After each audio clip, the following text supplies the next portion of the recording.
ಎಲ್ರಿಗೂ ನಮಸ್ಕಾರ, ಸ್ವಾಗತ. ಇವತ್ತು ನಾವೊಂದು ನಿರ್ದಿಷ್ಟ ಕಾನೂನು ಸಂಹಿತೆಯ ಕೆಲವು ಆಯ್ದ ಭಾಗಗಳನ್ನು ಸ್ವಲ್ಪ ಆಳವಾಗಿ ನೋಡೋಣ ಅಂತ ಇದ್ದೇವೆ. ನಮ್ಮತ್ರ ಅದರ ಕೆಲವು ಮುಖ್ಯ ಸೆಕ್ಷನ್ಗಳಿವೆ. ನಮ್ಮ ಮುಖ್ಯ ಗಮನ ಇವತ್ತು 2 ವಿಷಯಗಳ ಮೇಲೆ ಇರುತ್ತೆ.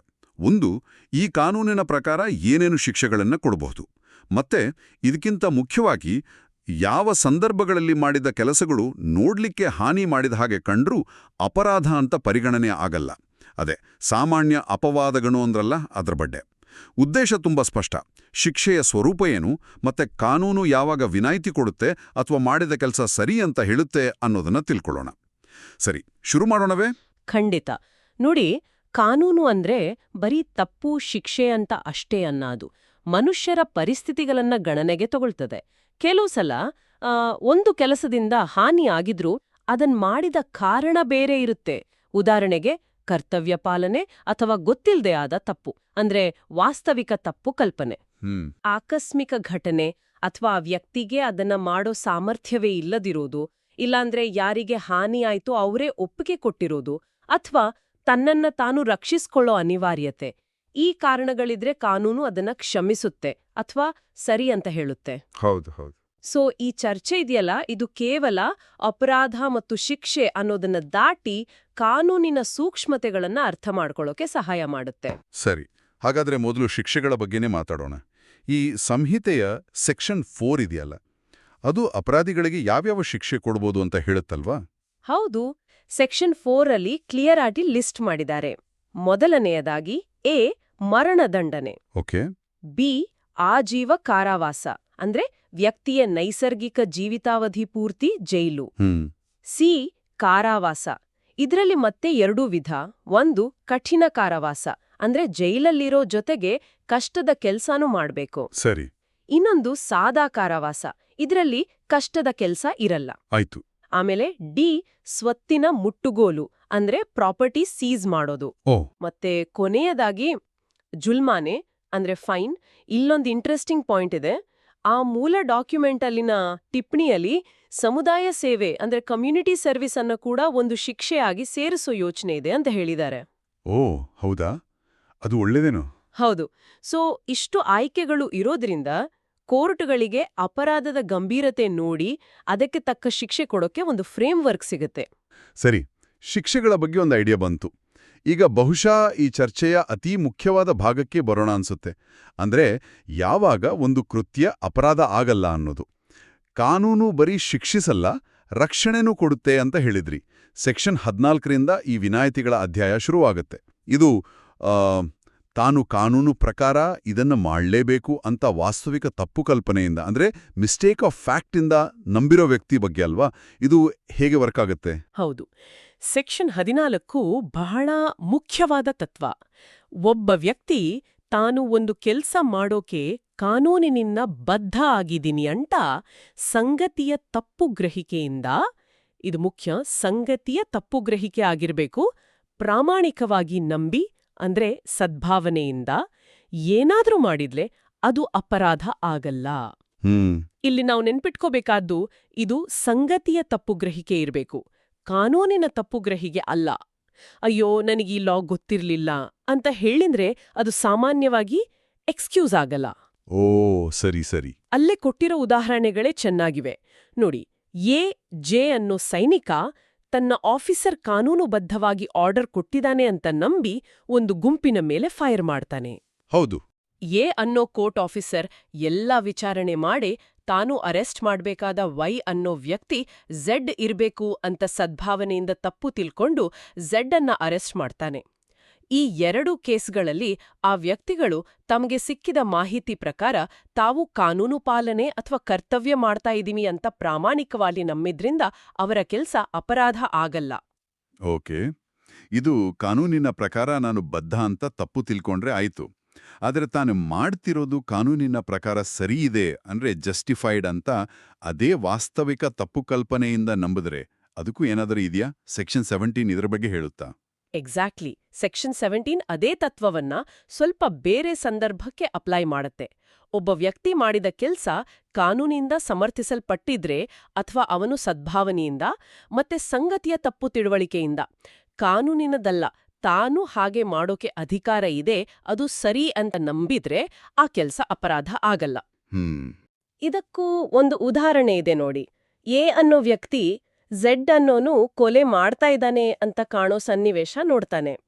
ಆಗ ಎ ತನಗೆ ಕಾನೂನು ಅಧಿಕಾರ ಕೊಟ್ಟಿದೆ ಅನ್ನೋ ಪ್ರಾಮಾಣಿಕ ನಂಬಿಕೆಯಿಂದ ಝೆಡ್ನ ಹಿಡಿದು ಪೊಲೀಸರಿಗೆ ಕೊಡ್ತಾನೆ.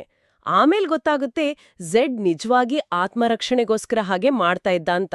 ಆದ್ರೂ ಎ ಮಾಡಿದ್ದು ಅಪರಾಧ ಆಗಲ್ಲ, ಯಾಕಂದ್ರೆ ಅವನು ನೋಡಿದ ಸಂಗತಿಗಳ ಆಧಾರದ ಮೇಲೆ ತಾನು ಕಾನೂನುಬದ್ಧವಾಗಿ ಸರಿಯಾದ್ದನ್ನೇ ಮಾಡ್ತಾ ಇದ್ದೀನಿ ಅಂತ ಪ್ರಾಮಾಣಿಕವಾಗಿ ನಂಬಿದ್ದ. ಈ ಎರಡೂ ಸೆಕ್ಷನ್ಗಳು ಅಂದ್ರೆ 14 ಮತ್ತು 17 ಒಂದೇ ವಿಷಯವನ್ನ ಒತ್ತಿ ಹೇಳ್ತೀವಿ ಅನ್ಸುತ್ತೆ. ಕಾನೂನು ಬರೀ ರಿಸಲ್ಟ್ ನೋಡಲ್ಲ, ಕೆಲಸ ಮಾಡಿದ ವ್ಯಕ್ತಿಯ ಮನಸ್ಥಿತಿ, ಅವನ ಪ್ರಾಮಾಣಿಕ ನಂಬಿಕೆ, ಅವನಿಗೆ ಗೊತ್ತಿದ್ದ ಫ್ಯಾಕ್ಟ್ಸ್ ಇವೆಲ್ಲ ಪರಿಗಣಿಸುತ್ತೆ ಅಂತ. ಆದರೆ ನೀವು ಆಗ್ಲೇ ಹೇಳಿದಾಗೆ ಈ ಸದ್ಭಾವನೆ ಅಥವಾ ಪ್ರಾಮಾಣಿಕ ನಂಬಿಕೆಯನ್ನ ಕೋರ್ಟ್ಲೆ ಪ್ರೂವ್ ಮಾಡೋದು ಸ್ವಲ್ಪ ಕಷ್ಟ ಇರ್ಬೋದಲ್ವಾ? ಖಂಡಿತ. ಅದು ದೊಡ್ಡ ಸವಾಲೇ ಸರಿ. ಸದ್ಭಾವನೆ ಇತ್ತಾ ಇಲ್ವಾ ಅನ್ನೋದು ಆ ಕೇಸಿನ ಸಂಗತಿಗಳು, ಸಾಕ್ಷಿಗಳ ಮೇಲೆ ನಿಂತಿರುತ್ತೆ. ಇದು ನಾವು ಕೊನೆಗಿನ್ನೊಮ್ಮೆ ಚರ್ಚಿಸೋಣ ಅಂತ ಹೇಳಿದ್ನಲ್ಲ, ಆ ಪಾಯಿಂಟ್. ಸರಿ, ಈಗ ಉದ್ದೇಶಪೂರ್ವಕ ಅಲ್ಲದ್ದು ತಪ್ಪು ನಂಬಿಕೆಯಿಂದ ಮಾಡಿದ್ದು ಆಯಿತು. ಆದರೆ ಪೂರ್ತಿ ಆಕಸ್ಮಿಕವಾಗಿ ಅಂದ್ರೆ ಆಕ್ಸಿಡೆಂಟ್ಲಿ ಏನಾದರೂ ಆದ್ರೆ, ಕೆಟ್ಟ ಉದ್ದೇಶ ಏನೂ ಇಲ್ಲ, ಅನ್ಎಕ್ಸ್ಪೆಕ್ಟೆಡ್ ಆಗಿ ಏನೋ ನಡೀತು, ಆಗೇನು? ಸೆಕ್ಷನ್ 18 ಇದ್ರ ಬಗ್ಗೆ ಏನಾದರೂ ಹೇಳುತ್ತಾ? ಹೌದು. ಸೆಕ್ಷನ್ 18 ಆಕಸ್ಮಿಕ ಘಟನೆ ಅಥವಾ ಆಕ್ಸಿಡೆಂಟ್ ಅನ್ನೋ ಕಾರಣಕ್ಕೆ ವಿನಾಯಿತಿ ಕೊಡುತ್ತೆ. ಅಂದ್ರೆ ಒಂದು ಘಟನೆ ಆಕ್ಸಿಡೆಂಟ್ ಆಗಿ ಅಥವಾ ದುರದೃಷ್ಟದಿಂದ ನಡೀತು, ಅದನ್ನ ಮಾಡುವಾಗ ಯಾವುದೇ ಅಪರಾಧ ಮಾಡೋ ಉದ್ದೇಶ ಅಥವಾ ಅರಿವು ಇರಲಿಲ್ಲ, ಮತ್ತೆ ಆ ಮೂಲ ಕೆಲಸ ಕಾನೂನುಬದ್ಧವಾಗಿತ್ತು, ಅದನ್ನ ಕಾನೂನುಬದ್ಧ ರೀತಿಯಲ್ಲಿ ಕಾನೂನುಬದ್ಧವಾದ ಉಪಕರಣಗಳಿಂದ ಮತ್ತು ಇದು ಮುಖ್ಯ, ಸೂಕ್ತ ಜಾಗರೂಕತೆ ಮತ್ತು ಎಚ್ಚರಿಕೆಯಿಂದ ಮಾಡುವಾಗ ಆಯ್ತು ಅಂದ್ರೆ ಆ ಆಕಸ್ಮಿಕ ಘಟನೆ ಅಪರಾಧ ಆಗಲ್ಲ. ಓಕೆ. ಇದಕ್ಕೆ ಕ್ಲಾಸಿಕ್ ಉದಾಹರಣೆ ಅಂದ್ರೆ ಅದೇ ಕೊಡಲಿ ಉದಾಹರಣೆ. ಎ ಕೊಡಲಿಲಿ ಮರ ಕಡಿತಾ ಇದ್ದಾನೆ, ಆಗ ಕೊಡಲಿ ತಲೆ ಕಳಚಿ ಹಾರಿ ಹೋಗಿ ಪಕ್ಕದಲ್ಲಿ ನಿಂತಿದ್ದವನಿಗೆ ಬಿದ್ದು ಅವನು ಸತ್ತು ಹೋಗ್ತಾನೆ. ಈ ಎತ್ತೊಡಗಿ ಬಳಸೋ ಮುಂಚೆ ಎಲ್ಲ ಹುಷಾರಾಗಿ ನೋಡ್ಕೊಂಡಿದ್ರೆ, ಉದಾಹರಣೆಗೆ ಕೊಡಲಿ ಸರಿ ಇದ್ಯಾ, ಪಕ್ಕ ಯಾರು ಡೇಂಜರ್ ಜಾಗದಲ್ಲಿ ನಿಂತಿಲ್ಲ ಅಂತ ಅವನ ಕಡೆಯಿಂದ ನಿರ್ಲಕ್ಷ್ಯ ಇರ್ಲಿಲ್ಲ ಅಂದ್ರೆ ಇದು ಬರೀ ಒಂದು ದುರದೃಷ್ಟಕರ ಆಕ್ಸಿಡೆಂಟ್ ಅಷ್ಟೇ, ಅಪರಾಧ ಅಲ್ಲ. ಆ ಸೂಕ್ತ ಜಾಗರೂಕತೆ ಮತ್ತು ಎಚ್ಚರಿಕೆ ಅನ್ನೋದು ಸ್ವಲ್ಪ ಕ್ಲಿಯರ್ ಇಲ್ಲ ಅನ್ಸುತ್ತಲ್ವೇ? ಅದನ್ನ ಹೇಗೆ ಅಳತೆ ಮಾಡ್ತಾರೆ? ಒಬ್ಬರಿಗೆ ಸೂಕ್ತ ಅನ್ಸಿದ್ದು ಇನ್ನೊಬ್ಬರಿಗೆ ಕೇರ್ಲೆಸ್ನೆಸ್ ಅನ್ಸಬಹುದಲ್ಲ? ಒಳ್ಳೆ ಪ್ರಶ್ನೆ. ಸೂಕ್ತ ಜಾಗರೂಕತೆ ಅನ್ನೋದು ಫಿಕ್ಸ್ಡ್ ಸ್ಟ್ಯಾಂಡರ್ಡ್ ಅಲ್ಲ, ಅದು ಆಯಾ ಪರಿಸ್ಥಿತಿ ಮೇಲೆ ಹೋಗುತ್ತೆ. ಆ ಸಂದರ್ಭದಲ್ಲಿ ಒಬ್ಬ ಸಾಮಾನ್ಯ ಬುದ್ಧಿವಂತ ವ್ಯಕ್ತಿ ಎಷ್ಟು ಹುಷಾರಾಗಿರ್ತಿದ್ದ ಅನ್ನೋದನ್ನ ನೋಡ್ತಾರೆ. ಇದು ಕೋರ್ಟ್ಗರು ಕೇಸ್ ಬೈ ಕೇಸ್ ಡಿಸೈಡ್ ಮಾಡಬೇಕು. ಈಗ ವ್ಯಕ್ತಿಗಳ ಸ್ಥಿತಿ ಬಗ್ಗೆ ನೋಡೋಣ. ಅಂದ್ರೆ ಕೆಲಸ ಮಾಡಿದವರ ವಯಸ್ಸು ಅಥವಾ ಅವರ ಮಾನಸಿಕ ಸ್ಥಿತಿ ಅವರ ಹೊಣೆಗಾರಿಕೆ ಮೇಲೆ ಎಫೆಕ್ಟ್ ಮಾಡುತ್ತಾ? ಸೆಕ್ಷನ್ಗಳು 20, 21 ಮತ್ತು 22 ಇವುಗಳ ಬಗ್ಗೆ ಹೇಳೋ ಹಾಗಿದೆ. ಹೌದು, ಇವು ಬಹಳ ಬೇಸಿಕ್ ಆದ ಅಪವಾದಗಳು. ಸೆಕ್ಷನ್ 20 ನೋಡಿ, ತುಂಬಾ ಸ್ಟ್ರೇಟ್ ಫಾರ್ವರ್ಡ್. 7 ವರ್ಷದ ಒಳಗಿನ ಮಗು ಏನೇ ಮಾಡಿದ್ರೂ ಅದು ಅಪರಾಧ ಅಲ್ಲ, ಮುಗಿತು. ಕಾನೂನು ಪ್ರಕಾರ ಆ ವಯಸ್ಸಿನ ಮಗುಗೆ ಕೆಟ್ಟ ಉದ್ದೇಶ, ಈವಿಲ್ ಇಂಟೆಂಟ್ ಹೊಂದುವ ಮಾನಸಿಕ ಕೆಪಾಸಿಟಿನೇ ಇರಲ್ಲ ಅಂತ ಡೋಲಿ ಇನ್ ಕೆಪ್ಯಾಕ್ಸ್ ಅಂತಾರೆ. ಇನ್ನು ಸೆಕ್ಷನ್ 21 ಇದು 7 ವರ್ಷ ಮೇಲ್ಪಟ್ಟು ಆದರೆ 12 ವರ್ಷದ ಒಳಗಿನ ಮಕ್ಕಳಿಗೆ. ಇವರು ಮಾಡಿದ ಕೆಲ್ಸ ಅಪರಾಧ ಆಗಲ್ಲ, ಆದ್ರೆ ಒಂದ್ ಕಂಡೀಷನ್ ಇದೆ. ಏನ್ ಕಂಡೀಷನ್? ಆ ಮಗುಗೆ ಆ ಕೆಲ್ಸ ಮಾಡುವಾಗ ತಾನು ಮಾಡ್ತಿರೋದ್ರ ಸ್ವಭಾವ ಏನು, ಅದರ ಪರಿಣಾಮ ಏನಾಗುತ್ತೆ ಅಂತ ಅರ್ಥ ಮಾಡ್ಕೊಳ್ಳೋ ಅಷ್ಟು ತಿಳುವಳಿಕೆ ಅಂದ್ರೆ ಮೆಚೋರಿಟಿ ಇರ್ಲಿಲ್ಲ ಅಂತ ತೋರಿಸ್ಬೇಕು. ಸೊ 7 ವರ್ಷ ಆದ ತಕ್ಷಣ ಎಲ್ರೂ ಜವಾಬ್ದಾರರಲ್ಲ, ಅವರ ತಿಳುವಳಿಕೆ ಲೆವೆಲ್ ನೋಡ್ಬೇಕು. ಓಕೆ. ಆಮೇಲೆ ಸೆಕ್ಷನ್ 22 ಇದು ಮನಸ್ಸಿನ ಅಸ್ವಸ್ಥತೆ ಅಂದ್ರೆ ಅನ್ಸೌಂಡ್ನೆಸ್ ಆಫ್ ಮೈಂಡ್ ಬೇಸಿಸ್ ಮೇಲೆ ವಿನಾಯಿತಿ. ಒಬ್ಬ ವ್ಯಕ್ತಿ ಒಂದು ಕೆಲ್ಸ ಮಾಡುವಾಗ ಅವನ ಮಾನಸಿಕ ಸ್ಥಿತಿ ಸರಿಯಿಲ್ಲದ ಕಾರಣ ಅವನಿಗೆ ಆ ಕೆಲ್ಸದ ನೇಚರ್ ಏನು ಅಥವಾ ತಾನು ಮಾಡ್ತಿರೋದು ತಪ್ಪು ಅಥವಾ ಕಾನೂನು ಬಾಹಿರ ಅಂತ ತಿಳಿಯೋಕ್ ಆಗದಿದ್ರೆ ಅವನು ಮಾಡಿದ ಕೆಲ್ಸ ಅಪರಾಧ ಅಲ್ಲ. ಇದು ಫೇಮಸ್ ಮೆಕ್ನಾಟನ್ ರೂಲ್ ಅಂತಾರಲ್ಲ, ಅದ್ರ ಮೇಲೆ ಬೇಸಾಗಿದೆ. ಹಾಗಾದ್ರೆ ಈ 3 ಸೆಕ್ಷನ್ಗಳು 20, 21, 22 ಒಟ್ಟಿಗೆ ನೋಡಿದ್ರೆ ಕಾನೂನು ಒಂದು ಬೇಸಿಕ್ ಪಾಯಿಂಟ್ ಹೇಳ್ತಿದೆ. ಒಬ್ಬ ವ್ಯಕ್ತಿನ ಅಪರಾಧಕ್ಕೆ ಹೊಣೆ ಮಾಡಬೇಕಾದ್ರೆ ಅವನಿಗೆ ಆ ಕೆಲ್ಸದ ಸ್ವರೂಪ, ಅದು ಸರಿನಾ ತಪ್ಪಾ ಅಂತ ತಿಳಿಯೋ ಮಾನಸಿಕ ಸಾಮರ್ಥ್ಯ ಇರಬೇಕು. ಆ ಸಾಮರ್ಥ್ಯ ಇಲ್ಲ ಅಂದ್ರೆ ವಯಸ್ಸಿನಿಂದಾಗ್ಲಿ ಅಥವಾ ಮಾನಸಿಕ ಅಸ್ವಸ್ಥತೆಯಿಂದಾಗ್ಲಿ ಆಗ ಹೊಣೆಗಾರಿಕೆನೂ ಇರಲ್ಲ. ಕರೆಕ್ಟಾ? ಅಬ್ಸಲ್ಯೂಟ್ಲಿ ಪರ್ಫೆಕ್ಟ್ ಆಗಿ ಹೇಳಿದ್ರಿ. ಅದೇ ಇದ್ರ ಹಿಂದಿನ ತರ್ಕ. ಸರಿ. ಇನ್ನೊಂದು ಕಾಮನ್ ಸಿಚುವೇಶನ್ ಅಮಲು ಅಂದ್ರೆ ಇಂಟಾಕ್ಸಿಕೇಶನ್. ಕುಡಿದು ಅಥವಾ ಡ್ರಗ್ಸ್ ತಗೊಂಡ್ ಮಾಡಿದ ಕೆಲ್ಸಕ್ಕೆ ಏನಾದ್ರೂ ವಿನಾಯಿತಿ ಇದೆಯಾ? ಸೆಕ್ಷನ್ 23 ಏನ್ ಹೇಳುತ್ತೆ? 603 ಅಮಲಿನ ಬಗ್ಗೆ ಹೇಳುತ್ತೆ, ಆದ್ರೆ ತುಂಬಾ ಸ್ಟ್ರಿಕ್ಟ್ ಕಂಡೀಷನ್ಸ್ ಜೊತೆಗೆ. ಅಮಲಿನಿಂದಾಗಿ ಒಬ್ಬ ವ್ಯಕ್ತಿಗೆ ತಾನು ಮಾಡ್ತಿರೋ ಕೆಲ್ಸದ ಸ್ವಭಾವ ಏನು, ಅಥವಾ ಅದು ತಪ್ಪು ಅಥವಾ ಕಾನೂನು ಬಾಹಿರ ಅಂತ ತಿಳಿಯೋ ಕೆಪಾಸಿಟಿ ಇಲ್ಲದಿದ್ರೆ ಅದು ಅಪರಾಧ ಆಗಲ್ಲ. ಆದ್ರೆ ಇದು ವೆರಿ ಇಂಪಾರ್ಟೆಂಟ್, ಆ ಅಮಲು ಬರೋಕೆ ಕಾರಣವಾದ ವಸ್ತುವನ್ನ ಅವನಿಗೆ ಗೊತ್ತಿಲ್ಲದೆ, ವಿದೌಟ್ ಹಿಸ್ ನಾಲೆಡ್ಜ್ ಅಥವಾ ಅವನ ಇಚ್ಛೆಗೆ ವಿರುದ್ಧವಾಗಿ, ಅಗೇನ್ಸ್ಟ್ ಹಿಸ್ ವಿಲ್ ಯಾರಾದ್ರೂ ಕೊಟ್ಟಿದ್ರೆ ಮಾತ್ರ ಈ ರಕ್ಷಣೆ ಸಿಗೋದು. ಓ, ಅಂದ್ರೆ ಯಾರಾದ್ರೂ ಮೋಸದಿಂದ ಕುಡಿಸಿರ್ಬೇಕು ಅಥವಾ ಫೋರ್ಸ್ ಮಾಡಿ ಡ್ರಗ್ಸ್ ಕೊಟ್ರೆ ಮಾತ್ರ? ಹೌದು, ತಾನಾಗೆ ವಾಲಂಟರಿಯಾಗಿ ಕುಡಿದು ಏನಾದ್ರೂ ಮಾಡಿದ್ರೆ ಸಾಮಾನ್ಯವಾಗಿ ಈ ರಕ್ಷಣೆ ಸಿಗಲ್ಲ. ಕೆಲವು ಸ್ಪೆಷಲ್ ಕೇಸ್ಗಳಲ್ಲಿ ಅಪರಾಧಕ್ಕೆ ಒಂದು ನಿರ್ದಿಷ್ಟ ಉದ್ದೇಶ, ಸ್ಪೆಸಿಫಿಕ್ ಇಂಟೆಂಟ್ ಬೇಕು ಅಂತಿದ್ದಾಗ ವಾಲಂಟರಿ ಇಂಟಾಕ್ಸಿಕೇಷನ್ನಿಂದ ಆ ಉದ್ದೇಶ ಫಾರ್ಮ್ ಮಾಡೋಕ್ಕಾಗ್ಲಿಲ್ಲ ಅಂತ ವಾದ ಮಾಡ್ಬೋದು, ಅದು ಬೇರೆ ವಿಚಾರ. ಆದ್ರೆ ಜನರಲ್ ರೂಲ್ ಏನಂದ್ರೆ ಇನ್ವಾಲಂಟರಿ ಇಂಟಾಕ್ಸಿಕೇಷನ್ಗೆ ಮಾತ್ರ ರಕ್ಷಣೆ. ಓಕೆ, ಇದು ಕ್ಲಿಯರ್ ಆಯ್ತು. ಈಗ ಸ್ವಲ್ಪ ಬೇರೆ ಆಂಗಲ್ಗೆ ಹೋಗೋಣ. ಕೆಲವು ಸನ್ನಿವೇಶಗಳಲ್ಲಿ ಯಾರಿಗೆ ಹಾನಿ ಆಯ್ತೋ ಅವರೇ ಅದಕ್ಕೆ ಒಪ್ಪಿಗೆ ಅಂದ್ರೆ ಕನ್ಸೆಂಟ್ ಕೊಟ್ಟಿದ್ರೆ ಆಗ ಆ ಕೆಲ್ಸ ಅಪರಾಧ ಆಗಲ್ವಾ? ಸೆಕ್ಷನ್ 25 ಇದ್ರ ಬಗ್ಗೆನಾ? ಹೌದು, ಸೆಕ್ಷನ್ 25 ಸಮ್ಮತಿ ಬೇಸಿಸ್ ಮೇಲೆ ವಿನಾಯಿತಿ ಕೊಡುತ್ತೆ. ಆದ್ರೆ ಇಲ್ಲೋ ಕಂಡೀಷನ್ಸ್ ಇವೆ. ಒಂದು ಕೆಲ್ಸದಿಂದ ಹಾನಿ ಆಗ್ಬೋದು ಅಂತ ಗೊತ್ತಿದ್ರು ಅದು ಅಪರಾಧ ಆಗ್ದಿರಲು, ಒಂದು, ಆ ಕೆಲ್ಸವನ್ನ ಸಾವು ಅಥವಾ ಗಂಭೀರ ಗಾಯ ಉಂಟುಮಾಡೋ ಉದ್ದೇಶದಿಂದ ಮಾಡಿರ್ಬಾರ್ದು. 2, ಹಾಗೆ ಸಾವು ಅಥವಾ ಗಂಭೀರ ಗಾಯ ಆಗೋ ಸಾಧ್ಯತೆ ಇದೆ ಅಂತ ಕೆಲ್ಸ ಮಾಡಿದವನಿಗೆ ಗೊತ್ತಿರಬಾರ್ದು, ನಾಲೆಜ್ ಆಫ್ ಲೈಕ್ಲಿಹುಡ್. 3, ಯಾರಿಗೆ ಹಾನಿ ಆಯಿತು ಆ ವ್ಯಕ್ತಿ 18 ವರ್ಷ ಮೇಲ್ಪಟ್ಟವನಾಗಿರ್ಬೇಕು. 4, ಆ ವ್ಯಕ್ತಿ ಆ ಹಾನಿ ಅನುಭವಿಸೋಕೆ ಅಥವಾ ಅದರ ರಿಸ್ಕ್ ತಗೊಳ್ಳೋಕೆ ಸ್ಪಷ್ಟವಾಗಿ ಅಥವಾ ಸೂಚ್ಯವಾಗಿ ಕನ್ಸೆಂಟ್ ಕೊಟ್ಟಿರ್ಬೇಕು. ಅಲ್ಲೇ ಇರೋ ಕತ್ತಿವರಸೆ ಉದಾಹರಣೆ ಚೆನ್ನಾಗಿದೆ. ಎ ಮತ್ತು ಝೆಡ್ ಫನ್ಕೋಸ್ಕರ ರೂಲ್ಸ್ ಪ್ರಕಾರ ಕತ್ತಿವರಸೆ ಆಡೋಕೆ ಒಪ್ಕೊಳ್ತಾರೆ. ಈ ಒಪ್ಪಿಗೆ ಅಂದ್ರೆ ಆಟದ ರೂಲ್ಸ್ ಪ್ರಕಾರ ಆಡುವಾಗ ಆಗ್ಬೋದಾದ ಸಣ್ಣ ಪುಟ್ಟ ಗಾಯಗಳ ರಿಸ್ಕ್ಗೆ ಇಬ್ರೂ ಸಮ್ಮತಿಸಿದ್ದಾರೆ ಅಂತ ಅರ್ಥ. ಹೀಗೆ ಫೇರ್ ಆಗಿ ಆಡುವಾಗ ಎ ಆಕ್ಸಿಡೆಂಟ್ಲಿ ಝೆಡ್ಗೆ ಗಾಯ ಮಾಡಿದ್ರೆ ಅದು ಅಪರಾಧ ಆಗಲ್ಲ, ಯಾಕಂದ್ರೆ ಝೆಡ್ನ ಸೂಚ್ಯ ಸಮ್ಮತಿ ಇತ್ತು ಮತ್ತೆ ಎಗೆ ಸೀರಿಯಸ್ ಆಗಿ ಗಾಯ ಮಾಡೋ ಉದ್ದೇಶ ಇರಲಿಲ್ಲ. ಹಾಗೆ ನೋಡಿದ್ರೆ ಈ ಸೆಕ್ಷನ್ ಹೆಚ್ಚಾಗಿ ಸ್ಪೋರ್ಟ್ಸ್, ಅಡ್ವೆಂಚರ್ ಆಕ್ಟಿವಿಟೀಸ್ ಅಥವಾ ಕೆಲವೊಮ್ಮೆ ಮೆಡಿಕಲ್ ಟ್ರೀಟ್ಮೆಂಟ್ ಅಲ್ಲಿ ಪೇಷಂಟ್ ರಿಸ್ಕ್ಗಳಿಗೆ ಕನ್ಸೆಂಟ್ ಕೊಡ್ತಾನಲ್ಲ ಅಂಥ ಸಿಚುವೇಶನ್ಗಳಿಗೆ ಅಪ್ಲೈ ಆಗೋ ಹಾಗೆ ಅಲ್ವಾ? ಹೌದು, ಸಾಮಾನ್ಯವಾಗಿ ಅಂಥ ಕಡೆನೇ ಇದು ಹೆಚ್ಚು ಯೂಸ್ ಆಗೋದು. ಎಲ್ಲಾ ತರಹದ ಹಾನಿಗಳಿಗೂ ಕನ್ಸೆಂಟ್ ಕೊಟ್ರೆ ಸಾಕಾಗಲ್ಲ.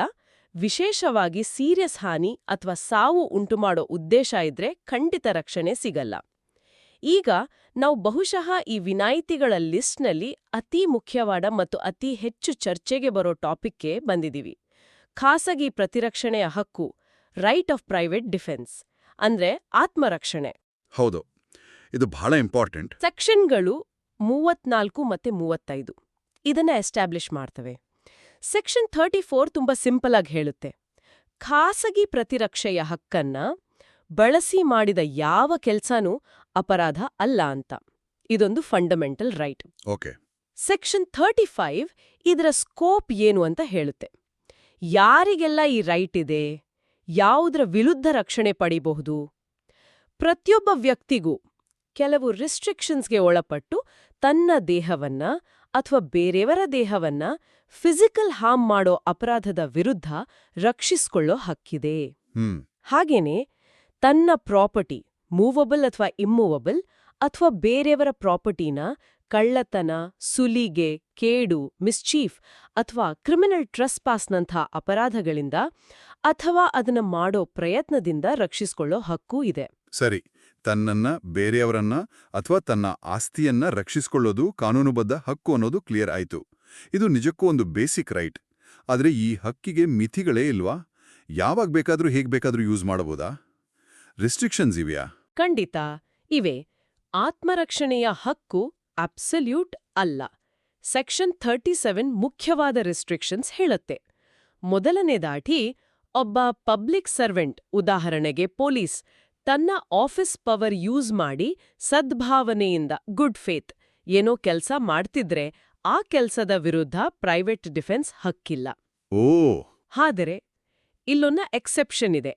ಆ ಪಬ್ಲಿಕ್ ಸರ್ವೆಂಟ್ ಮಾಡ್ತಿರೋ ಕೆಲ್ಸದಿಂದ ಸಾವು ಅಥವಾ ತೀವ್ರ ಗಾಯ ಆಗೋ ಭಯ, ರೀಸನಬಲ್ ಅಪ್ರಿಹೆನ್ಷನ್ ಇದ್ರೆ ಮಾತ್ರ ಆಗ ಡಿಫೆನ್ಸ್ ರೈಟ್ ಇರುತ್ತೆ. ಆ ಪಬ್ಲಿಕ್ ಸರ್ವೆಂಟ್ ಮಾಡ್ತಿರೋದು ಸ್ಟ್ರಿಕ್ಟ್ ಆಗಿ ಕಾನೂನು ಪ್ರಕಾರ ಸರಿ ಇಲ್ಲದಿದ್ರೂ ಅವನು ಸದ್ಭಾವನೆಯಿಂದ ಡ್ಯೂಟಿ ಮಾಡ್ತಿದ್ರೆ ಅವನಿಗೆ ಈ ಪ್ರೊಟೆಕ್ಷನ್ ಇರುತ್ತೆ. ಇದೇ ರೂಲ್ ಪಬ್ಲಿಕ್ ಸರ್ವೆಂಟ್ ಡೈರೆಕ್ಷನ್ ಮೇಲೆ ಕೆಲಸ ಮಾಡೋ ವ್ಯಕ್ತಿಗೂ ಅಪ್ಲೈ ಆಗತ್ತೆ. ಅಂದ್ರೆ ಪೊಲೀಸರು ಏನೋ ಮಾಡ್ತಿದ್ರೆ ನಮ್ಗೆ ಪ್ರಾಣಭಯ ಇಲ್ಲ ಅಂದ್ರೆ ಸುಮ್ಮನೆ ಇರ್ಬೇಕು. ಹೌದು, ಬಹುತೇಕ ಹಾಗೆ. ಎರಡನೇ ಮುಖ್ಯವಾದ ರಿಸ್ಟ್ರಿಕ್ಷನ್, ಪಬ್ಲಿಕ್ ಅಥಾರಿಟೀಸಿಂದ ಅಂದ್ರೆ ಪೊಲೀಸರಿಂದ ರಕ್ಷಣೆ ಪಡೆಯೋಕೆ ಟೈಮ್ ಇದ್ರೆ ಪ್ರೈವೇಟ್ ಡಿಫೆನ್ಸ್ ರೈಟ್ ಇರಲ್ಲ. ತಕ್ಷಣದ ಅಪಾಯ ಇಲ್ಲ ಅಂದ್ರೆ ಲಾ ಕೈಗೆ ತಗೋಬಾರ್ದು, ಅಧಿಕಾರಿಗಳ ಸಹಾಯ ಪಡಿಬೇಕು. ಸರಿ. ಪ್ರಿನ್ಸಿಪಲ್, ಒಂದು ಸಣ್ಣ ಕೆನ್ನೆಗೆ ಹೊಡೆದಿದ್ದಕ್ಕೆ ಪ್ರತ್ಯಾಗಿ ನೀವು ಪ್ರಾಣ ತೆಗೆಯೋ ಹಾಗಿಲ್ಲ. ಪ್ರಪೋರ್ಷನಾಲಿಟಿ. ಆದ್ರೆ ಇಲ್ಲೊಂದು ಕ್ಲಾರಿಫಿಕೇಶನ್ ಇದೆ. Explanations in section 37. ಎದುರುಗಡೆ ಇರೋ ವ್ಯಕ್ತಿ ಪಬ್ಲಿಕ್ ಸರ್ವೆಂಟ್ ಅಂತ ಅಥವಾ ಅವನ ಡೈರೆಕ್ಷನ್ ಮೇಲೆ ಕೆಲಸ ಮಾಡ್ತಿದ್ದಾನೆ ಅಂತ ನಿಮಗೆ ಗೊತ್ತಿದ್ರೆ ಅಥವಾ ನಂಬೋಕೆ ಕಾರಣ ಇದ್ರೆ ಮಾತ್ರ ಅವರ ವಿರುದ್ಧ ಡಿಫೆನ್ಸ್ ರೈಟ್ ಕಳ್ಕೊಳ್ತೀರಿ. ಅವರು ಯಾರು ಅಂತ ಗೊತ್ತೇ ಇಲ್ಲ ಅಂದ್ರೆ ನಿಮ್ಮ ಡಿಫೆನ್ಸ್ ರೈಟ್ ಇರುತ್ತೆ. ಈ ಪ್ರಪೋರ್ಷನಾಲಿಟಿ ಅಂದ್ರೆ ಬಳಸೋ ಬಲ ಅಗತ್ಯಕ್ಕಿಂತ ಹೆಚ್ಚಾಗಿರಬಾರ್ದು ಅನ್ನೋದು ಬಹಳ ಮುಖ್ಯ ಅನ್ಸುತ್ತೆ. ಹಾಗಾದ್ರೆ ಮ್ಯಾಕ್ಸಿಮಮ್ ಎಷ್ಟು ದೂರ ಹೋಗ್ಬೋದು ಆತ್ಮರಕ್ಷಣೆಗಾಗಿ? ಯಾವಾಗ ಎದುರಾಳಿಯನ್ನ ಕೊಲ್ಲೋದು ಕೂಡ ಸರಿ ಅಂತ ಆಗತ್ತೆ? ಇದು ತುಂಬಾ ಸೀರಿಯಸ್ ಪ್ರಶ್ನೆ. ಕಾನೂನು ಇದಕ್ಕೆ ಸೆಕ್ಷನ್ 38ರಲ್ಲಿ ಸ್ಪೆಸಿಫಿಕ್ ಆಗಿ ಉತ್ತರ ಕೊಡುತ್ತೆ. ಕೆಲವು ತೀರಾ ಡೇಂಜರಸ್ ಆದ, ಜೀವಕ್ಕೆ ಅಥವಾ ದೇಹಕ್ಕೆ ಅಪಾಯ ಇರೋ ಸಂದರ್ಭಗಳಲ್ಲಿ ಮಾತ್ರ ಪ್ರೈವೇಟ್ ಡಿಫೆನ್ಸ್ ರೈಟ್ ಸಾವು ಉಂಟು ಮಾಡುವವರೆಗೂ ಹೋಗಬಹುದು. ಆ ಸಂದರ್ಭಗಳು ಅಂದ್ರೆ, ಒಂದು ಅಟ್ಯಾಕ್ನಿಂದ ಸಾವಾಗುತ್ತೆ ಅನ್ನೋ ರೀಸನಬಲ್ ಭಯ, ರೀಸನಬಲ್ ಅಪ್ರಿಹೆನ್ಷನ್ ಇದ್ರೆ. 2, ಅಟ್ಯಾಕ್ನಿಂದ ತೀವ್ರ ಗಾಯ, ಗ್ರೀವಿಯಸ್ ಹರ್ಟ್ ಆಗುತ್ತೆ ಅನ್ನೋ ರೀಸನಬಲ್ ಭಯ ಇದ್ರೆ. 3, ರೇಪ್ ಮಾಡೋ ಉದ್ದೇಶದಿಂದ ಅಟ್ಯಾಕ್ ಮಾಡಿದ್ರೆ. 4, ಅನ್ಯಾಚುರಲ್ ಲಸ್ಟ್ ಅಂದ್ರೆ ಪ್ರಕೃತಿ ವಿರುದ್ಧ ಕಾಮ ತೃಪ್ತಿಪಡಿಸ್ಕೊಳ್ಳೋ ಉದ್ದೇಶದ ಅಟ್ಯಾಕ್ ಆದ್ರೆ. 5, ಕಿಡ್ನಾಪ್ ಅಥವಾ ಅಬ್ಡಕ್ಷನ್ ಮಾಡೋ ಉದ್ದೇಶದ ಅಟ್ಯಾಕ್ ಆದ್ರೆ. 6, ಒಬ್ರನ್ನ ರಾಂಗ್ಫುಲ್ ಕನ್ಫೈನ್ಮೆಂಟ್ ಅಂದ್ರೆ ಅಕ್ರಮ ಬಂಧನದಲ್ಲಿ ಇಡೋ ಉದ್ದೇಶದಿಂದ ಅಟ್ಯಾಕ್ ಮಾಡಿದ್ರೆ ಮತ್ತು ಆ ಸಿಚುವೇಶನ್ನಲ್ಲಿ ಪಬ್ಲಿಕ್ ಅಥಾರಿಟಿ ಸಹಾಯ ಸಿಗಲ್ಲ ಅನ್ನೋ ಭಯ ಇದ್ರೆ. 7, ಆಸಿಡ್ ಹಾಕೋ ಅಥವಾ ಕುಡಿಸೋ ಕೆಲ್ಸ ಅಥವಾ ಪ್ರಯತ್ನ, ಅದರಿಂದ ತೀವ್ರ ಗಾಯ ಆಗೋ ಭಯ ಇದ್ರೆ. ಈ 7 ಸ್ಪೆಸಿಫಿಕ್ ಸಂದರ್ಭಗಳಲ್ಲಿ ಮಾತ್ರ ಅಟ್ಯಾಕ್ ಆದ ವ್ಯಕ್ತಿಗೆ ತನ್ನನ್ನ ರಕ್ಷಿಸ್ಕೊಳ್ಳೋಕೆ ಅಟ್ಯಾಕ್ ಮಾಡೋ ವ್ಯಕ್ತಿಯ ಪ್ರಾಣ ತೆಗೆಯೋವರೆಗೂ ಫೋರ್ಸ್ ಯೂಸ್ ಮಾಡೋ ರೈಟ್ ಇದೆ ಅಂತ ಕಾನೂನು ಹೇಳುತ್ತೆ. ಆದ್ರೆ ಇಲ್ಲೂ ಸಹ ಡೇಂಜರ್ಗೆ ತಕ್ಕ ರಿಯಾಕ್ಷನ್ ಇರಬೇಕು ಅನ್ನೋ ಬೇಸಿಕ್ ಪ್ರಿನ್ಸಿಪಲ್ ಮರಿಬಾರ್ದು. ನಿಜಕ್ಕೂ ಕಾನೂನು ಈ ಸೀರಿಯಸ್ ಸಿಚುವೇಶನ್ಗಳನ್ನ ಗುರುತಿಸಿ ಆತ್ಮರಕ್ಷಣೆಯ ಹಕ್ಕಿಗೆ ಎಷ್ಟು ಇಂಪಾರ್ಟೆನ್ಸ್ ಕೊಡುತ್ತೆ ಅನ್ನೋದು ಇದರಿಂದ ಗೊತ್ತಾಗುತ್ತೆ. ಲೈಫ್ ಪ್ರೊಟೆಕ್ಷನ್ ಒಂದು ಫಂಡಮೆಂಟಲ್ ರೈಟ್ ಅನ್ನೋದನ್ನ ಇದು ಎತ್ತಿ ತೋರಿಸುತ್ತೆ. ನಾವಿವತ್ತು ಸಾಕಷ್ಟು ವಿಷಯಗಳನ್ನು ಮಾತಾಡಿದ್ವಿ. ಶಿಕ್ಷೆಗಳ ವಿಧಗಳಿಂದ ಶುರು ಮಾಡಿ ಆಮೇಲೆ ವಾಸ್ತವಕ ತಪ್ಪು ಕಲ್ಪನೆ, ಆಕ್ಸಿಡೆಂಟ್, ವಯಸ್ಸು ಅಥವಾ ಮೆಂಟಲ್ ಸ್ಟೇಟಸ್ನಿಂದ ಬರೋ ಅಸಾಮರ್ಥ್ಯ, ಕೆಲವು ಸಂದರ್ಭಗಳಲ್ಲಿ ಕನ್ಸೆಂಟ್ನ ಪಾತ್ರ, ಮತ್ತೆ ಕೊನೆಗೆ ತುಂಬಾ ಇಂಪಾರ್ಟೆಂಟ್ ಆದ ಪ್ರೈವೇಟ್ ಡಿಫೆನ್ಸ್ ರೈಟ್, ಈ ಎಲ್ಲ ಸಾಮಾನ್ಯ ಅಪವಾದಗಳನ್ನ ನೋಡಿದ್ವಿ. ಹೌದು, ಇವೆಲ್ಲ ವಿನಾಯಿತಿಗಳನ್ನ ಒಟ್ಟಿಗೆ ನೋಡಿದ್ರೆ ಒಂದು ವಿಷಯ ಸ್ಪಷ್ಟ ಆಗತ್ತೆ. ಕಾನೂನು ಬರೀ ಮೆಕ್ಯಾನಿಕಲ್ ಆಗಿ ಕೆಲಸ ಮಾಡಲ್ಲ. ಅದು ವ್ಯಕ್ತಿಗಳನ್ನ ಹೊಣೆಗಾರರನ್ನಾಗಿ ಮಾಡುವಾಗ intention, knowledge, capacity, justification, necessity ಹೀಗೆ ಹ್ಯೂಮನ್ ಮತ್ತು ಸಂದರ್ಭಕ್ಕೆ ತಕ್ಕ ಅಂಶಗಳನ್ನ ಬ್ಯಾಲೆನ್ಸ್ ಮಾಡೋಕೆ ಟ್ರೈ ಮಾಡುತ್ತೆ. ಈ ಅಪವಾದಗಳು ಏನೋ ಲೂಪ್ ಹೋಲ್ಸ್ ಅಲ್ಲ, ಅವು ನ್ಯಾಯದ ಆಳವಾದ ತತ್ವಗಳನ್ನ ತೋರಿಸ್ತವೆ. ಖಂಡಿತ. ಕಾನೂನನ್ನ ಅರ್ಥ ಮಾಡ್ಕೋಬೇಕಾದ್ರೆ ಬರೀ ರೂಲ್ಸ್ ಲಿಸ್ಟ್ ನೋಡಿದ್ರೆ ಸಾಲ್ದು. ಅದರ ಹಿಂದಿನ ಪ್ರಿನ್ಸಿಪಲ್ಸ್, ಉದ್ದೇಶಗಳು, ಅದು ಬ್ಯಾಲೆನ್ಸ್ ಮಾಡೋಕೆ ಟ್ರೈ ಮಾಡೋ ವ್ಯಾಲ್ಯೂಸ್, ಇವೆಲ್ಲ ನೋಡಬೇಕು ಅನ್ನೋದು ಈ ಚರ್ಚೆಯಿಂದ ಮತ್ತೊಮ್ಮೆ ಕ್ಲಿಯರ್ ಆಯ್ತು. ಹೌದು. ಹಾಗಾದ್ರೆ ಕೇಳುಗರು ಯೋಚನೆ ಮಾಡೋಕೆ ಒಂದು ಪ್ರಶ್ನೆ ಬಿಡೋಣವೇ ಕೊನೆಗೆ? ಖಂಡಿತ, ಹೇಳಿ. ಈ ಪ್ರಶ್ನೆ ನಾವು ಮಾತಾಡಿದ ವಿಷಯಗಳಿಂದಲೇ ಬರುತ್ತೆ, ಆದ್ರೆ ಸೆಕ್ಷನ್ಗಳಲ್ಲಿ ಡೈರೆಕ್ಟ್ ಆನ್ಸರ್ ಇಲ್ಲ. ನಾವು ಹಲವು ಕಡೆ ಸೆಕ್ಷನ್ 14, 17, 37ರಲ್ಲಿ ಸದ್ಭಾವನೆ ಅಂದ್ರೆ ಗುಡ್ ಫೇತ್ ಅನ್ನೋ ಪದ ನೋಡಿದ್ವಿ. ಅಂದ್ರೆ ಪ್ರಾಮಾಣಿಕ ನಂಬಿಕೆ. ಆದ್ರೆ ಪ್ರಾಕ್ಟಿಕಲ್ ಆಗಿ ಕೋರ್ಟೊಂದು ವ್ಯಕ್ತಿ ಸದ್ಭಾವನೆಯಿಂದ ಕೆಲಸ ಮಾಡಿದ್ನೋ ಇಲ್ವೋ ಅಂತ ಹೇಗ್ ಡಿಸೈಡ್ ಮಾಡುತ್ತೆ? ಒಬ್ಬ ವ್ಯಕ್ತಿ ವಾಸ್ತವದ ತಪ್ಪು ತಿಳುವಳಿಕೆಯಿಂದ ತಾನು ಕಾನೂನಿನ ಪ್ರಕಾರ ಬದ್ಧ ಅಥವಾ ಸಮರ್ಥ ಅಂತ ನಿಜವಾಗ್ಲೂ ನಂಬಿದ್ದ ಅಂತ ಯಾವ ತರದ ಎವಿಡೆನ್ಸ್ ತೋರಿಸಬಹುದು? ಆ ಪ್ರಾಕ್ಟಿಕಲ್ ಅಪ್ಲಿಕೇಶನ್ ಇದೆಯಲ್ಲ, ಅಲ್ಲೇ ಈ ಕಾನೂನು ತತ್ವಗಳು ರಿಯಲ್ ವರ್ಲ್ಡ್ನ ಕಾಂಪ್ಲೆಕ್ಸಿಟಿಗಳನ್ನ ಎದುರಿಸೋದು ಮತ್ತು ಅದರ ನಿಜವಾದ ಚಾಲೆಂಜ್ಗಳು ಗೊತ್ತಾಗೋದು. ಯೋಚನೆ ಮಾಡಬೇಕಾದ ವಿಷಯವೇ ಸರಿ. ಒದಗಿಸಲಾದ ಕಾನೂನು ಸಂಹಿತೆಯ ಆಯಾದ ಭಾಗಗಳ ಆಧಾರದ ಮೇಲೆ ನಾವು ಮಾಡಿದ ಈ ಆಳವಾದ ಚರ್ಚೆ ಇಲ್ಲಿಗೆ ಮುಗಿಯುತ್ತೆ. ಎಲ್ಲರಿಗೂ ಧನ್ಯವಾದಗಳು.